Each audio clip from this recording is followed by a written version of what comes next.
Moving into an isolated apartment on the edge of town was supposed to be a fresh start. To keep me company during my long night shifts, I adopted a puppy named Leo. The complex was old, with thick walls that blocked out all cell service. Because Leo was still adjusting, he would whine whenever I left.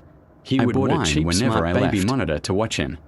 I placed the camera on a high bookshelf, giving it a wide view of the room. The first few nights went perfectly. I would log in from work and watch Leo fall asleep.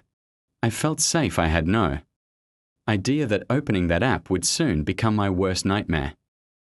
It started on a Tuesday at 3 a.m. My phone suddenly buzzed violently. A notification flashed: motion detected in living room. I tapped it, waiting for the night vision feed to load. Leo was curled up in his crate, fast asleep. I assumed it was just a glitch, a shadow from a passing car, or a bug. I closed the app, but 10 minutes later, it buzzed again. Motion detected. I opened the feed instantly. Leo hadn't shifted an inch, but the app's red motion tracking box was active. It wasn't hovering over the dog. It was sitting completely still in the dead center of the empty hallway, as if tracking something standing upright in the dark. The red tracking box stayed fixed on that empty space. Then, the box began to move. It glided slowly across the living room, heading directly toward Leo's crate. As the tracking box neared, Leo suddenly woke up. He stood up, tail tucked, and backed into the furthest corner of his cage. He bared his teeth, growling furiously at the empty space directly in front of him. The motion tracking box hovered right outside his crate door. Then the video feed glitched into heavy static and went black. Camera offline. Panic took over. I slammed my laptop shut and sprinted to my car. The 15-minute drive home felt like an eternity. I threw the apartment door open, ready to tackle an intruder. I flipped the light switches. Everything was normal. Leo was trembling but unharmed.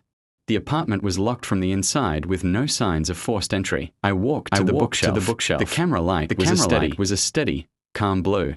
It was back online. I sat on the sofa trying to convince myself it was a software failure. That was when my phone vibrated. It was a text from an unknown number. It contained a single screenshot. It was a high-definition photo looking directly down at me, sitting on the couch. Attached was a line of text.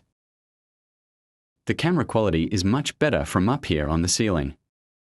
I slowly raised my eyes. Story 2: The Flashlight Story. The sudden summer thunderstorm hit my neighborhood at midnight with brutal force. A massive crack of thunder rattled my bedroom, windows, and a second later, the house plunged into pitch blackness.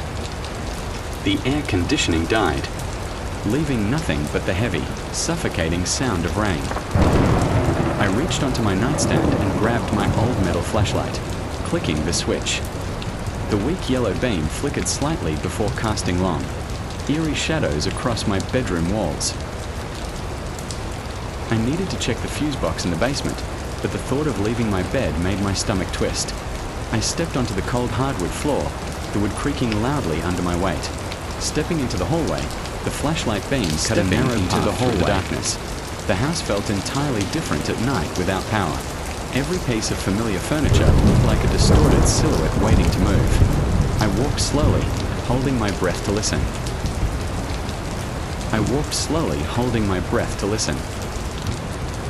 Halfway down the corridor, I froze.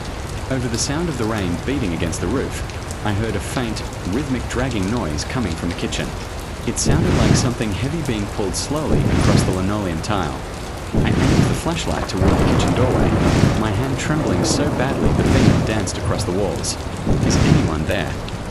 I called out, my voice cracking in the dark.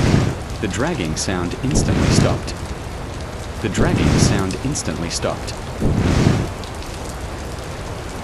The silence that followed was terrifying. I took 2 tentative steps forward, forcing myself to look. Suddenly, the flashlight beam began to dim, pulsing rapidly before completely dying. Darkness swallowed me whole. Panic flooded my chest as I frantically smacked the side of the metal casing against my palm, desperate for light. Click, click, click. Nothing happened.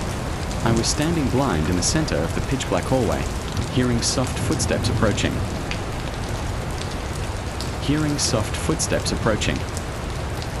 I slammed the flashlight against my palm one final time.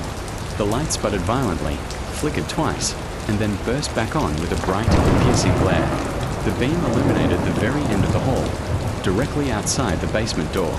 Standing right, there was a tall, unnaturally thin, faceless figure. It was completely grey, standing absolutely still. But as I stared in paralyzed horror, I noticed the most disturbing part of all.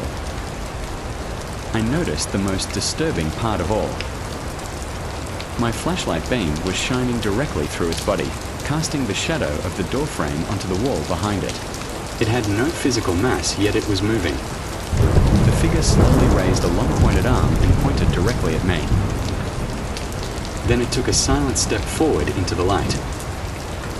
Follow MrFrightHQ for more sleepless nights.